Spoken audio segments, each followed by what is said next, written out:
Yesterday I was telling about the Pueblo Revolt, so I'm going to continue that. This is the Pueblo Revolt, part 2. So where I left off yesterday, Santa Fe is under siege, surrounded by natives. All the Spanish north and south of Santa Fe have been slaughtered. The caravan was flooded, and they got tricked into thinking the governor was dead, so it was turned around and headed back to Mexico City. It was looking all bad for the Spanish. They're locked in the governor's palace. The natives cut off their water supply. They don't have no more food. They don't have nothing but what they have inside that room. And of course, they drank all the water. They ate all the food. So times were rough. They were starving. They were thirsty. They were desperate. So by this time, the siege had gone on so long that the natives had already gotten comfortable. They gotten kind of lack, I guess you could say. So after they ultimately defeated the Spaniards and had them locked in the palace of the governors, they occupied the Spanish houses. See, the Spaniards had their houses right there on the plaza with the governor's palace. Most of the richer Spaniards, the noble Spaniards, had their houses there, so they were the nicer ones, I would assume. Anyway, the natives had occupied these houses. They were sleeping in them, living in them, cooking in them, just living in them while the city was under siege. They made sure the Spaniards didn't go anywhere, that they stayed locked in there, that they didn't have nothing coming in and nothing going out. But as I said, they started getting lazy. They started getting comfortable at this time. So there was this story where the Spanish made a desperate move. They snuck out of the governor's palace and they made it to the Santa Fe River, which was very close by. They filled up some buckets of water and they took them back. Now while the Spanish got to drink water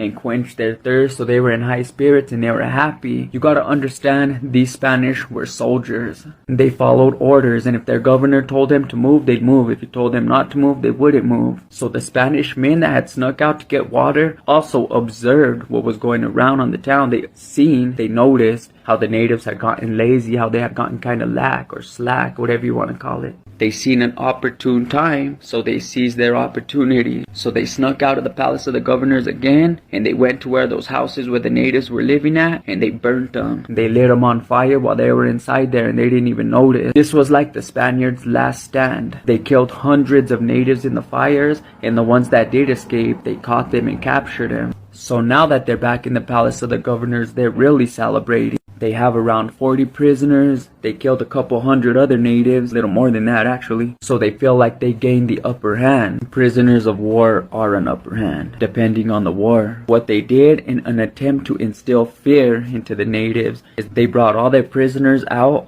and they beheaded and hung all of them one by one. They beheaded some and hung some, but they killed them all. They wanted the natives to be scared, and they wanted the natives to, I guess, run and bounce. But the natives didn't. They held up, and the pressure became even stronger. The natives finally had it. They descended on the palace of the governors, and they gave them a final ultimatum: leave or die. And they were serious. You guys either pack up your stuff and leave right this minute, or me and all my soldiers attack and kill you guys right this minute.